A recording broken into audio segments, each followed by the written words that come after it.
What's going on, everybody? Happy New Year to you all. I hope you guys are enjoying yourselves. Welcome to the latest episode of Facts Not Included, Tangent Fridays. Of course, every single Friday we join you guys here at 12 p.m. Eastern Standard Time. Actually, I think this episode on this specific date is actually dropping at 10 p.m. Let us know if the 10 p.m. mark is better for you, or if 12 in the afternoon is much better. Let us know in the comments. Hit us up, email us, tweet us, whatever it is that's easier for you to let us know these things. Just let us know. We're very curious. But anyway, this is an episode that I've actually wanted to do prior to the end of 2018. It's an episode that I've actually thought of doing, really doing a really in-depth video about, but I actually never got around to doing it, so I do apologize. But I actually might do it for the most anticipated films of 2019. But today's episode is going to be the top 10 movies of 2018, at least for me. There's a couple of problems here, though. One, I obviously didn't get to see every single movie of 2018. And I'm not even just talking about the small movies that played in only like 3 theaters around the country. I'm even talking about some of the bigger movies of 2018. Some surprise ones, and even ones that I probably should have seen no matter what. It's just something I didn't get around to earlier in the year. It wasn't until later in the year that I started seeing a lot more movies, but at that point, it became a bit too late for me to jump into the idea of seeing all these films of 2018, even the ones that have came out months and months prior. So I do apologize. Granted, it is very well possible that the movies that I did miss, or at least that I wanted to see, were movies that I probably would put in my top 10. That's why I do have a list of movies I wished I watched for 2018. I'll give that before I give my top 10. 2018 was a weird year. Not even just for movies, but in the world in general. Politics, just my overall life, personally, the world as a whole, financially for some, for all, maybe even for all. 2018 was very interesting. It started off really nicely, at least in the world of movies. Kind of simmered out at some point around late July into September.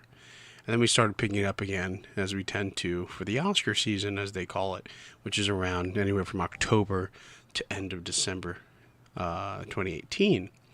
So 2018 was interesting. Like I said, very fun, I think, when it does come to movies and does come to the world of film.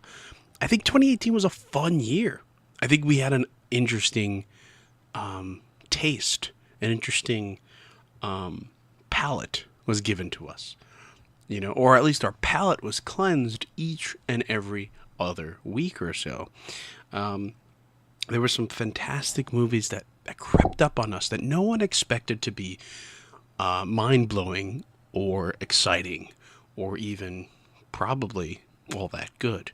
I will say, for instance, I still haven't seen this movie, and it's on the list of movies that I wished I saw. Was A Quiet Place. It was a movie that most people probably weren't going to go watch. And that wasn't me. I will be honest. The moment I first saw that first trailer, I think it was in late 2017, early 2018, I think is when we first saw that trailer, something like that. I was confused at first. I didn't know what was going on, and I thought it was a family of mutes or deaf people. And to be honest, till this day, I don't know if that's true or not. Or is the movie entirely about a family that is just quiet on purpose because of the creatures? Once they hear a sound, you die. Something like that. Again, I don't know. I still haven't seen it. But that's one of those movies that probably most people would have wrote off and said, it'll be one of those forgotten horror films. But Krasinski apparently blew it out of the park here, and he's been getting more jobs since. And apparently he's phenomenal also in that Jack Reacher, I think it's that Jack Reacher show. Or he's in some show on Amazon. So Emily Blunt and him are apparently phenomenal in there. I have yet to see it. If I can get my hands on it, I'm definitely it's probably gonna be the first movie I'll grab on this list of movies that I haven't seen. Might as well go on that topic of movies that I haven't seen in 2018, this is where, okay, so I saw quite a number of movies in 2018, probably well over 30 something movies, maybe more, maybe less, probably less. It's not the most I've seen in a year. I think the most I've seen in a year was probably 2016. I saw about 39 movies in theaters, which is a little insane because that's a lot of money we're talking about, especially here in New York. That's a lot of money. So I don't think I will ever, or it might take a couple of years till I reach that number of 39 in a single year. So movies that I missed, A Quiet Place is obviously on the top, I think, for me and for most people, of the list of things that Peter missed this year. And that's the thing. This is my list. This isn't your list. This is not Antonio's list. This isn't Mike's list. So I have no idea what Mike and Antonio missed. I feel like Mike missed more movies than maybe Antonio had, and then Antonio's probably in the middle there somewhere, and then it's me of missed the least amount of movies. And don't get me wrong, there's a lot of movies that I didn't write on this list that I don't count per se as movies that I didn't see for 2018 because they just didn't catch my eye. If you catch my drift. For instance, Wreck-It Ralph is not on my list. It's not quite a movie I wished I had seen. It is a movie I wouldn't have mind to have seen, but it's not one of those movies that I wished I had seen. So anyway, A Quiet Place is probably at the top of that list. None of this is written in order, but I also missed Love, Simon. It was on one of my most anticipated movies of 2018, and I missed it. How did I do that? How did I manage to miss a movie that I had in probably one of my top 10 or top 15 movies of 2018, and I missed it? And I think it had to do with the fact that we weren't doing the podcast at that point, and I was getting ready to do it. And so movie watching wasn't quite on my radar as much as it would be if I was doing the podcast. And it's not like every movie I see we do a review on. That's not quite how it works here at Facts Not Included. We figure out that, okay, does this movie deserve, not that it does it deserve, because we're nobodies here, but does it garner a review from us? Do we feel like we should even review it? Do we feel that we want to review it? And so that's basically how it works here at Facts Not Included. So it's not every single movie that I see gets reviewed. It's not necessarily how it works. So anyway, Love, Simon I missed, and from what I understand from people, it is a touching, loving love story, I think. Again, I don't know. But from what I get from people, it's a really cute movie, and it's fun to watch. And it's just one of those things. I'm going to grab it on Blu-ray. I'm one of those people, I buy physical copies. I'm not a heathen that buys digital copies. Ugh. Hey, listen, when the internet goes down, you're not going to have anything. You're just going to have your device, and nothing's on it because it's all in the cloud, man. It's all in the cloud. But yeah, I tend to buy digital copies. Another film, the film that surprised me, I didn't even know it was coming out until the week it came out, and then I was kind of like, should I go see it? Should I not? And by the time I decided to go see it, it wasn't in theaters, and it also wasn't in as many theaters as I would have hoped. There's a film called Eighth Grade. This was in the summer of 2018, from what I remember. I was doing a film camp with some of my students, and one of the other teachers I was with recommended this movie to me. And being that we work with kids in that grade level, that I should go see it. It's a very coming-of-age, touching story, and why not, And I love films like that.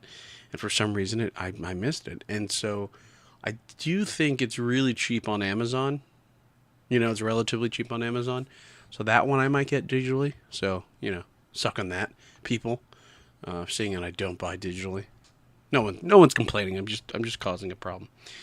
There was a film by the amazing actor named Joaquin Phoenix. He was in a film called You Were Never Really Here. And now that movie, the 4K version apparently, is on Amazon. What? Gotta see it. Because, not too many streaming services do 4K. They tend to not do that. They make it almost impossible to do 4K. Because 4K streaming, it takes a lot of effort for your for the streaming service to do that. So they just put it in standard or in an HD, which is plenty fine. Like, there's nothing wrong with that. But, you know, I don't know what I'm saying. But from what I know about this movie, this is a guy who goes out there and he starts killing people.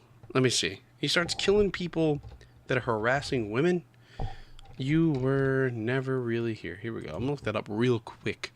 Something I probably should. When a teenage girl goes missing, a jaded, brutal enforcer attempts a rescue mission. He uncovers corruption and abuse of power along his way. Interesting. See, its initial release was in 2017 in France, but it didn't get a US release until. Ooh, excuse me there. That was nasty. I tend to do that in most episodes. I'm sure you guys have noticed that.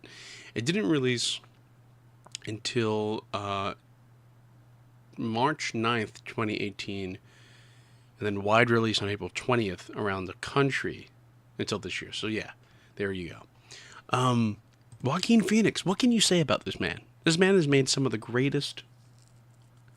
He's acted, sorry, and not he's acted in not some of the best movies, but his performance always seems to capture the films that he's in. It always seems to steal kind of what maybe the director or the writer was going for. He just does that all in his acting. For instance, the idea of Her, the movie Her, is something that isn't as exciting or to me all that interesting, to be honest. I go, well, fucking weirdo guy falls in love with an AI. Basically fall in love with Siri or Alexa or something like that. And so this man, this Joaquin Phoenix, he is able to embody a character that you feel for and understand for in a movie like Her. And he does that in all his films. And again, he's not in not all the movies he's in are phenomenal.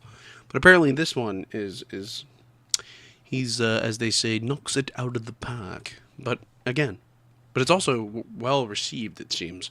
This film is well received by most critics. So it seems like he's on a good product here.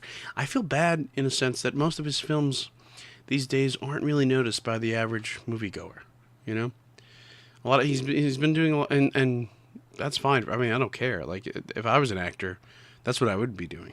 The smaller movies. I wouldn't care too much about doing the big movies. But that seems to be what he wants to do. The smaller movies. And now with Joker coming out relatively soon, maybe that's something that he's changing. Maybe he is going to start doing bigger movies. I have no idea. But hats off to Joaquin Phoenix. I'm sorry for missing your movie. I'm going to watch the 4K version, I promise. So the next movie that I missed is a movie that apparently everyone has told me to watch. I have had countless people, and I say that a lot, but and I mean them. But this time I really mean it. Countless people. A lot of people have told me, Pete, you like horror movies. You seem to like horror. Why haven't you seen... One, why haven't you seen A Quiet Place? What is wrong with you? And two, Hereditary. Apparently Hereditary knocks your socks off, scary, blows your mind away, and it's fucked up. Apparently it's so dark that I might not like it, which is partially why I actually didn't see it. There's the real reason. That's why I didn't go see it. I was scared. I was joking. But I wasn't too keen on the idea of the movie. I wasn't too into it because of the fact that the name was called Hereditary. So that threw me off a bit. And then now looking at what it's about, I don't know. It says, when the matriarch of the Graham family passes away, her daughter and grandchildren begin to unravel cryptic and increasingly terrifying secrets about their ancestry, trying to outrun the sinister fate they have inherited. So that's weird. The poster creeped me out.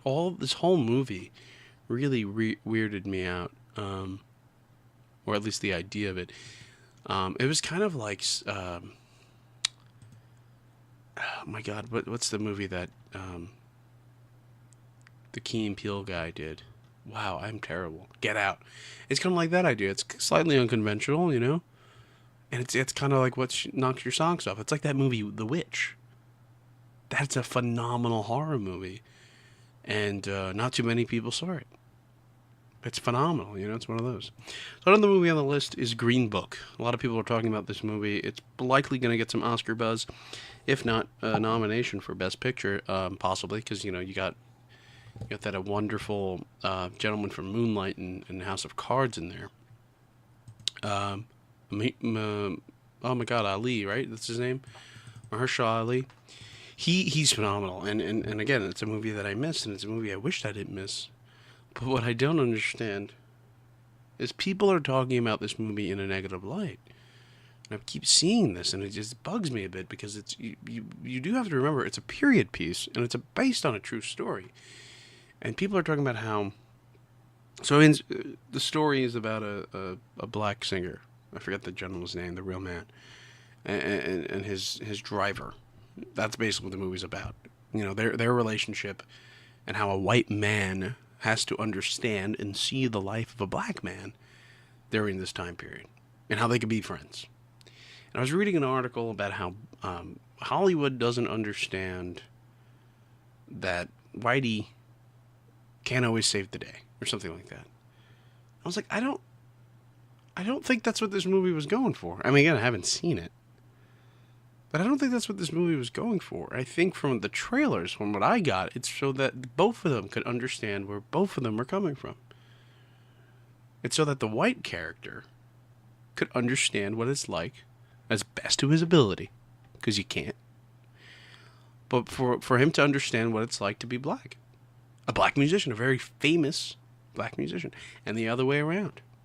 For that black musician to understand what it's like to be white to the fullest extent as he can, because he can't. And how to be friends. And again, it took place way back then. Not saying it was way that, it wasn't like it was 200 years ago. It was less than 100 years ago, but nonetheless, it didn't happen yesterday. So it's not like Hollywood was going, oh, let's make a movie set in 2015 and with the same storyline. No, that wouldn't work. Because people's idea of race has changed. But back then, it was a bit harder for a black guy and a white guy to become friends. And for a white guy to drive around a black musician, the idea was a bit hard to come by back then. So this movie was trying to show you that. At least that's what I got from the trailer. Again, haven't seen the film. So, hold your horses, people. Hollywood is not to blame for what I understand from my perspective. Again, haven't seen the film.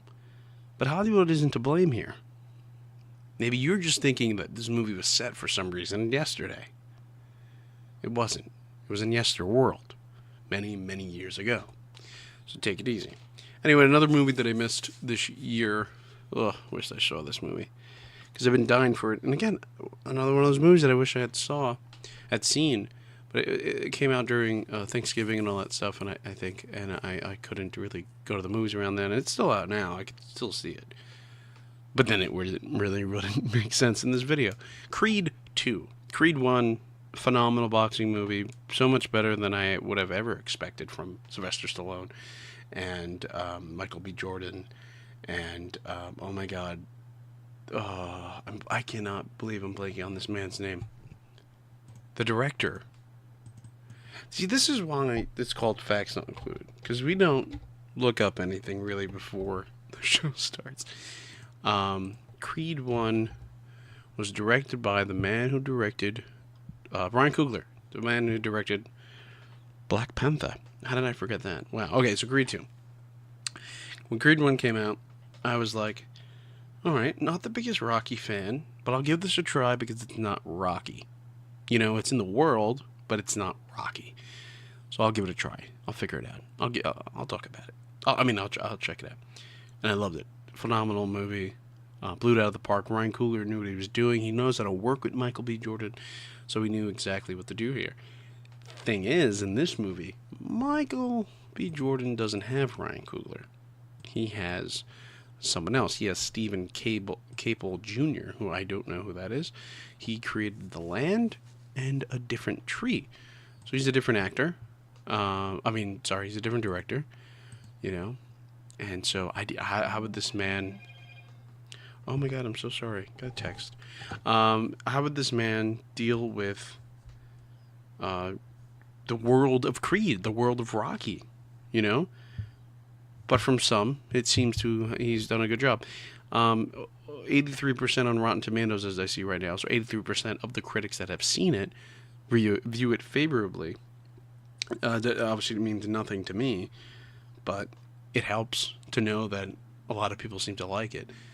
And again, the way Rotten Tomatoes works, really quickly, is that if they give it if someone gives it like a 5 out of 10, I mean a 6 out of 10 or something like that, they have viewed it favorably. If they view it give a rating of a 2 out of 10, they have not given it a favorable rating. Now, a 6 and an 8 and a 7 and a 9 and a 10 are all the same as a positive rating. Do you get what I'm saying? It's considered fresh. Anything less than that, it's considered rotten. So, if and you give it anything above a 5, then and you have all viewed it as a favorable film. Though, all 4 of you might have given it, one of you might have done a 6, another a 10, another a 9, another an 8. So you're not quite seeing the same, you don't quite see the movie the same as each of you, but you've all seen it and said, it was worth my time. And so it's all seen as the same. So 83% of reviewers have viewed it in a positive light. So it has nothing to do with 83% out of 10. I mean, 83 out of 100. It's nothing to do with that. It's not quite that. That's how we view it here on Facts Not Included, but that's not how Rotten Tomatoes works. Anyway, that was really kind of out of the way. There was another movie called Can You Ever Forgive Me with Melissa McCarthy. That movie, I actually only wanted to see it because it seemed like she was doing serious in this film. It's not something Melissa McCarthy does too much. And she seems to be the jokester, the sidekick, trickster, whatever she does in her films. But this movie was apparently a biography, and it's about a biographer. And I don't know. It made me want to check this out, only because I've never seen her in a serious role. I'm sure she's done serious parts, but I've yet to see her in a serious role. That's just me personally. And so this movie's about a biographer, Lee Israel, makes her living profile in the likes of Katharine Hepburn, Tallulah Bankhead, Estee Lauder, and journalist Dorothy Kilgallen. When Lee is no longer able to get published because she has fallen out of step with current tastes, she turns her art form to deception, abetted by her loyal friend Jack. So it seems like, I don't know, it seems like a fun movie. Like, where do we go from here? Type of story. Like, oh, well, they don't like me anymore. What do I do to get their attention back? And so, and she looks nothing like herself really in this movie. Like, when you think of Melissa McCarthy, you don't think of the pictures that I'm looking at right here. You wouldn't think of that per se.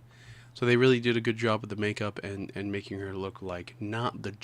Because, when you see her, you think, oh, she's going to crack jokes. So you kind of had to, change her look a bit, I guess. Yeah. Talking about a movie that has a favorable rating on Rotten Tomatoes, it has a 98% favorability on here. It's 98% fresh. That's nuts. That's crazy. I got to check that out. And so the last movie that I actually wanted to see, and the only reason I wanted to see this movie is because the actress has nothing to do so much with the movie, was this film called Colette. After moving to Paris, author Sidonie Gabriel Colette, I'm probably butchering that, agrees to ghostwrite a semi-autobiographical novel for her husband. I know nothing about this writer. I know nothing about her husband. I don't think I do. I don't know who's her husband. I mean, I don't know. I don't know what the book is. I'm sure the book is amazing, because it's real. I think this is a biography, period piece type of, biographical drama. There we go. The only reason I wanted to see is because you got Keira Knightley in there. I love Keira Knightley. She's amazing. She's fantastic. So that there's that. But anyway, let's move on the top 10 movies of 2018. Doo-doo-doo-doo-doo. Wow, Peter, you're a loser. Yeah, I know that. Anyway, so number 10 on my list. Again, keep in mind, I've seen more movies than the 10 that are here. That's one. I've seen more movies than the 10 that are here. I've also not seen a lot of movies, and you just heard a lot of the movies that I didn't see. And think about the movies I didn't see on top of that. So keep that in mind. This is just a personal list of movies that I've seen that fit my top 10. So here we go again. Number 10, Mary Poppins Returns. Now, for me, I am not a fan of the Mary Poppins franchise. If you know that, then you would understand that I should not have liked the second one. Because from what I understand, and from what I know, from my recollection of watching the first one, it's not that different of a film. But what they did in this movie made me feel even more the childlike wonder that Mary Poppins 1 was supposed to do for me as a kid, because I didn't even like it as a kid. But this one did it for me here. So there's that. Number 9, it's a fascinating, interesting film because they got most of the things wrong. They got most of the history wrong in this film. And yet, I don't know if it was on purpose because a lot of people were involved, but it's Bohemian Rhapsody. Overall, if you know nothing about Queen and know nothing about their history, it's a fun movie. If anything, it should be in the top 5 for a lot of people. It probably is for a lot more people than just me. It's a fun ride, phenomenal movie. I knocked it down a little bit only because of the history. It's a bit tweaked. But it's still good enough to be in my top 10. So that's pretty interesting. The next movie, number 8, Mission Impossible Fallout. It's a movie for me that, again, not a big fan of the Mission Impossible franchise. I do enjoy it, but it's not a franchise that I look forward to each and every time a movie comes out. I have to see it the first week or the first weekend. But this one for me, I felt like I needed to see it when it came out, and I'm so glad I did. First of all, I needed to see Henry Cavill with the mustache. Why is it that Warner Brothers was told that they couldn't do it in Justice League without a mustache? He couldn't shave a mustache for Justice League. Superman couldn't shave a mustache because some other movie told them not to. I gotta see how he is in this movie. He steals the show clearly from Tom Cruise, even though Tom Cruise is one of the most, he's not an underrated actor. He's not an overrated actor. I think he's right where he should be. He's beloved by millions. And he is one of the best actors alive today. And you could tell, and you could see why. But Henry Cavill steals the show in this movie. So that's number 8. Number 7 is Won't You Be My Neighbor? Now, for most people, Fred Rogers is one of the greatest human beings that ever lived. One of the nicest and caring souls to ever trek this earth. And so this man deserved an amazing documentary made about him. And that's exactly what we got here. Won't You Be My Neighbor encapsulates this gentleman's life. This true gentleman. I was blown away mainly because I didn't expect this movie to be any good. It was kind of like a Lifetime movie. I know it wasn't that, but that's what I felt. I felt like it was just some movie I could watch on my TV any other day. I didn't need to go to the theater and see it. But that's not true with this film. They do a really good job of making you feel like they put a lot of effort into it. And it doesn't seem like a TV doc. It doesn't. It really doesn't. But, so let's move on to number 6. Now, this is a movie that has been in the making for so many years, with so many other sequels that have already been made for it, all of them getting progressively worse and worse and worse. And, of course, I'm talking about Halloween. Yes, Halloween hits my number 6 spot. I love this movie. I really do. It's probably better than the original Halloween, actually. I think it is, to be honest. Let's be honest here. It's definitely better than the first one. Excuse me. It's and by saying that, it is better than H2O. It's better than Halloween 2. It's better than Halloween 3. It's better than just all of the other Halloweens that came out prior to it. And of course, it's better than Rob Zombie's iteration of the retelling of the story. But Halloween, I don't know. Again, don't know why they just called it Halloween. They probably should have called it Halloween 2 or Halloween Point 2 or whatever. Give it a different name. But now that the two stories that are connected to each other are both called Halloween, doesn't really make any sense there. But Halloween, for me, was a surprise because it could have went south. It really could have went south really quickly. You think about it. You're redoing a movie that has had so many sequels. You're bringing back the original characters and some of the original actors to play their parts again. And on top of that, you're telling a story with her family being involved. It could go many ways. They didn't quite play it the safe route, but they could have. I guess looking at it now, they kind of did, but not really. It's on Halloween, but all the movies take place on Halloween. Michael is extremely dark in this film. He's more powerful probably than he's ever been, despite in some of the other incarnations where he could read minds or something. I don't know, but he's extremely powerful in this film, and he kills more than he's ever killed before. It's definitely a movie I'm going to watch when Halloween, the holiday, comes around over and over again. I'm going to watch the first one, and then I'm going to pop this one on. And the stories click. The stories fit. And I cannot wait till they make a sequel to this one. I'm really excited for this. I hope they make it soon. Sooner rather than later. All right, so number 5, we're hitting the top 5 already. We are at number 5. Of course, when you think of Oscar season, because now that we're in the, Golden Globes is just a couple of days away. The Oscars is not too long off, probably another 3 or 4 weeks. I don't know. It's usually the first week, I think, of February. But that being said, you need a movie to get some Oscar buzz. And I think this is a movie that is going to be getting a lot of buzz.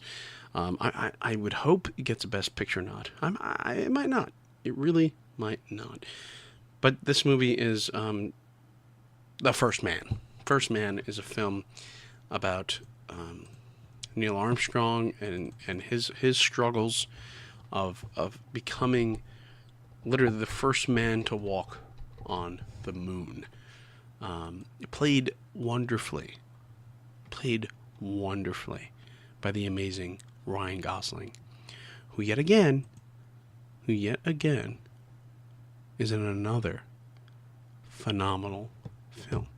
Think about La La Land, The Notebook. I know you could say what you want to say about The Notebook. Drive. This man knows how to pick a good movie. Anyway, First Man's amazing. Especially with, put aside to all they did with the IMAX stuff. Towards the end of them actually landing on the moon. But when you actually are watching this movie, you feel as if you are in the 1960s. Or in some cases, I think the 50s. Some of this stuff takes place a little earlier than that, maybe. Like 58, 59. But then all the way up into 69. When watching this, you feel as if you are being placed into a period of time of when America fought for getting into space. We had no choice. The Russians were going there. We wanted to be better than them. They were already doing it. We wanted to be better than them. So, First Man is one of those films that is going to be remembered going forward. It's like Apollo 13, I think, for some. This is our generation's Apollo 13. And what I loved about this film is that they did not shy away from telling about some of the horrific moments that the men and women had to go through just to get to certain aspects of these missions. The Apollo 1 mission, one of the most catastrophic missions in the history of NASA, didn't even get to lift off. They all died in the capsule. And they don't shy away from that in this film. And that's why I like this film a lot. It's very, very touching. in that regard. I do hope they do get a lot of Oscar buzz. Best Actor for sure. Not sure if he's going to win it, but definitely nominated. Best Picture, I hope it's nominated for Best Picture. Director, sure. I mean, I have the Old Testament of if you win Best Picture, you better have won Best Director, right? Kind of. Maybe not, but yeah. It's kind of like how it works, right? That's how it should work, but it's not quite how it works. Anyway, that's number 5. Number 4, Avengers: Infinity War. I know, it's not number 1. I apologize, but it's not. It really isn't. I don't know why. Really don't know why. I had a struggle with my last 4 through 2. Not so much number 1, because my number 1 for me is my number 1. But for number 4 through 2, and they're all comic book movies, and you probably already know what the rest of them are. They were a bit hard for me. I think once you hear my 3 and 2, you'll understand why Avengers is number 4. Because Avengers was amazing. Probably one of the greatest comic book movies you've ever seen, only because of what's in it. You know, you have so many characters. How are they going to jump? How are they going to be able to balance all these characters in one film? 2.5 hours of nonsense? No, that's not what we got. We got basically 2 hours of greatness, 2.5 hours of greatness, and then with a part 2 coming out this year. And it's its own story. A lot of people keep saying, well, it's not a full movie because of the fact that, Thanos won. Well, that is why it's a full movie. Thanos is the main character of Avengers Infinity War. Don't let anyone else tell you he's not. Don't let anyone tell you that Tony's the main character, Thor's the main. No one else is the main character but Thanos. First of all, he's the first thing we see in this movie. And he's the last thing we basically see in this film. And that doesn't tell you that he's the main character, but it tells you a lot. He's the main character. His goal is to destroy half of the universe, to make it go away so that the rest of the world can prosper. And he doesn't necessarily care too much about what happens to the others, that he vanishes, he snaps his fingers and dusts. He's more concerned about those that remain on the planet and in the universe. Planets in the universe. It's a very dark idea. But it's an idea that we talked about this in the Avengers review. It's an idea that is not too uncommonplace, for the world we live in. The idea of overpopulation is something that many think about on a daily basis. I'm not saying whether you should agree with Thanos or not. I'm just saying it's something that people talk about all the time. But Avengers: Infinity War is unlike any movie we've seen from Marvel in a long time, meaning that it just blew your socks off. But I'll tell you this. A movie at number 3 that most people did not expect to be as amazing, or at least no one expected to make more money than Avengers: Infinity War, is the amazingly directed and put together Black Panther, by Ryan Coogler and team. Talk about phenomenal. Talk about unexpected. Talk about a surprise. 10 years ago, if you told anyone that they're going to make a Black Panther movie, one right there, people would just go, a who? A what? Yeah, right. You're kidding me. Same thing was said in the case of Iron Man back in 2008. You're going to make a what now? A who? These are non-comic book fans, of course. And then to those that are Black Panther fans, or just fans of Marvel that are aware of Black Panther, the idea of a Black Panther movie was something we've been talking about for so many years. Why don't we get one? When are we going to get one? Oh my God, it's coming. Okay, cool, it's coming. No big deal. Oh my God, it's here. That's basically the idea, and that's basically what went through at least my head. We're going to get one. When are we going to get one? Oh, cool, we're getting one. All right, it's here. Oh my God. It's basically what went through my head. Dynamite movie. Probably would have been my favorite movie of the year if the next 2 movies didn't come out, to be honest. Michael B. Jordan's amazing in this. Chadwick Boseman is phenomenal as well. Obviously, Michael B. Jordan steals this movie from Chadwick. Chadwick is not so much the most...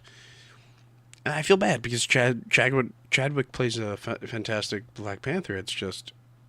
when you have someone like Michael B. Jordan on the screen with you, you're going to get your screen time taken away from you, or at least the presence is going to be taken away by a man like Michael B. Jordan. That's, that sucks because now he's gone. He's dead, That's the terrible part about all of it.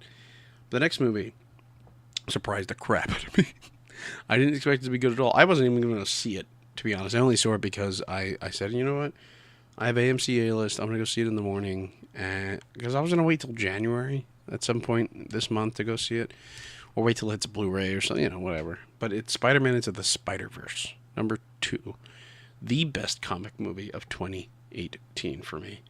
I like it so much because it's so meta.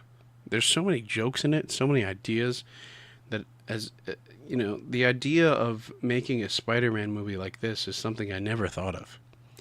I never thought of taking just the idea of making it look like a moving comic book wasn't something I thought of. And also the idea of creating the Spider-Verse into a film. But what blew my mind was, again, how meta it is. They don't care about making fun of themselves, and that's the best part. When a movie doesn't have to be taken extremely seriously, then that's a type of movie that I could enjoy. It's a movie that understands that not everybody watching it is going to understand the jokes, the meta jokes, and that's fine. But it's a movie that understands that more than just comic book folks are going to watch. And so they have a little bit of everything for somebody in this film. It's truly a testament to what fandom is, because it's very clear that those that created this film are fans of Spider-Man. They're not just people that said, let's make a Spider-Man movie for Spider-Man people. They said that, and they said, let's make sure the people that make it are those that are in love with the character and the franchise and the man that put it together. And I said this in the Spider-Man review, and you could hear all these films, actually, except for Won't You Be My Neighbor, have been reviewed by Facts Not Included. So go back and listen to our reviews of these films. But I said it in the Spider-Man movie, that Stan Lee cameo is probably the best, if not top 3, top 5, whatever, Stan Lee cameos of all time. And it's not even him physically, it's just him on an audio track. But it brought tears to my eyes, knowing that we had just lost him, and then I got to see another Stan Lee cameo. But the way that we got to see it was fantastic. So that's my number 2, Spider-Man Into the Spider-Verse. And now my number 1 movie of the year. And I'm curious as to how many people will have this movie in their top 10. I'm curious of how many people will have this movie in their top 5. And I'm extremely, extremely curious as to how many people would have this movie as their number 1. I've talked to a few individuals that have told me, these 2 individuals being one, my uncle, and a coworker of mine, that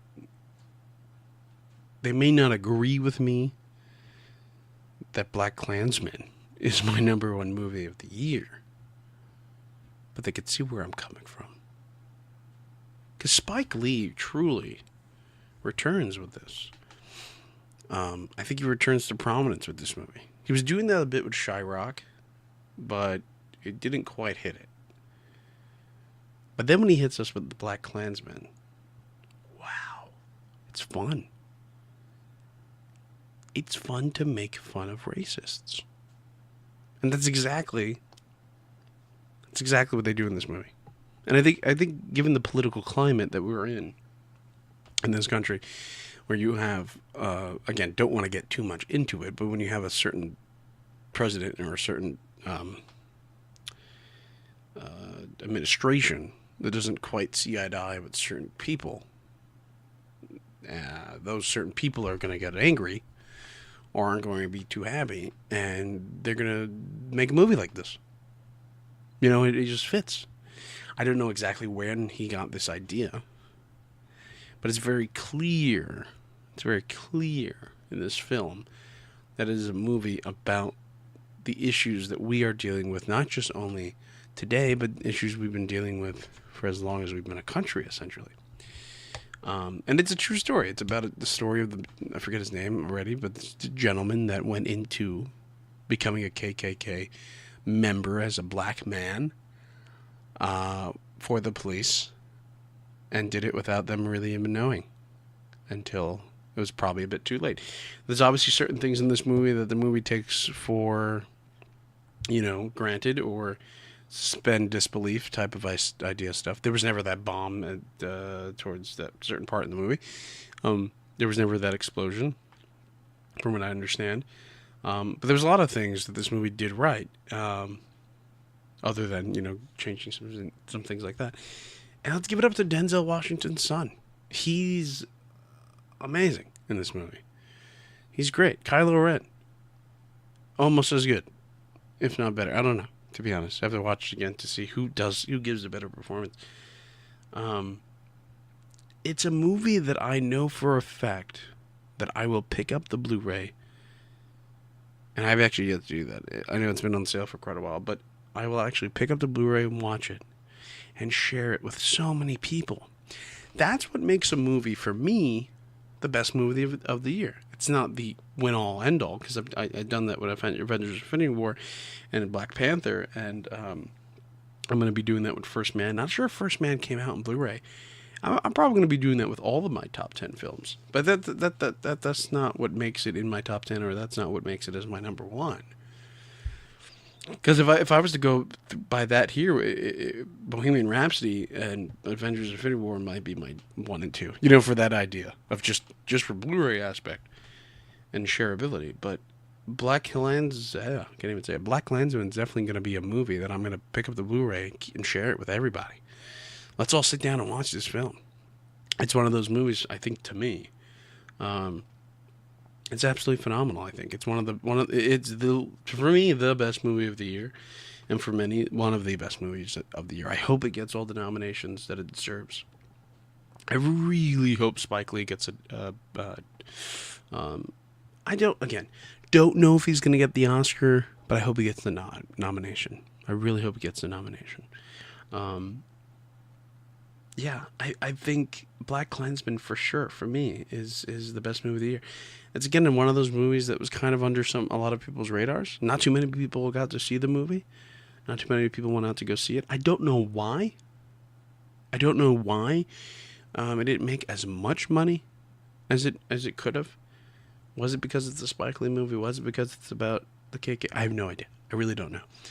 Was it the marketing? I don't know. I wasn't behind it. But I think it deserves to get the recognition that I'm giving it. But it also deserves recognition from every single person in the Academy. I think many people should go see this movie. Now, because it's politically charged, and because it's about racism, and because it's about a black lead and stuff like that, being the Academy, being the that they are, they actually might nominate this movie. And they actually might give it Best Picture, to be honest, because they tend to be like that, which is cool. But don't do it because of that. Do it because it's a good movie. Don't do it because you feel bad. Do it because it's a good movie, and it is. It's, to me, the best movie of 2018. Again, my list is going to be different than your list. I'm curious of what your lists are. Let us know what your lists are. Give us your top 5. Give us your top 10 of 2018. And, obviously put movies you've seen. I don't like it when people make top 10s of movies they never saw. So, make sure you put it with the films that you've seen. So give us your top 5. Tell us. DM us, tweet us at Facts Not Included, or email us at factsnotincluded@gmail.com, or hit us on our Facebook page. We're always there. We're always listening. And we want to continue the conversation that we have here on the podcast with you guys on social media. Thank you guys so much for listening. I hope you guys, again, enjoyed your new year, and you're enjoying the 2019 year as we are commencing forward into a, hopefully, phenomenal one. The next episode might be, I think it's actually going to be the most anticipated of 2019. If not, that'll be the week later. But I hope you guys enjoy yourself. Don't forget, we are having a Mary Poppins episode coming out very soon. We did not actually get to see Welcome to Morrowind, so there won't be a Welcome to Morrowind review. And I've heard it's a terrible movie, so oops. But I still might check it out. Still might get a review for you guys. But definitely, a Mary Poppins review coming out this Monday. Hope you guys enjoy. yourselves. Have a good week.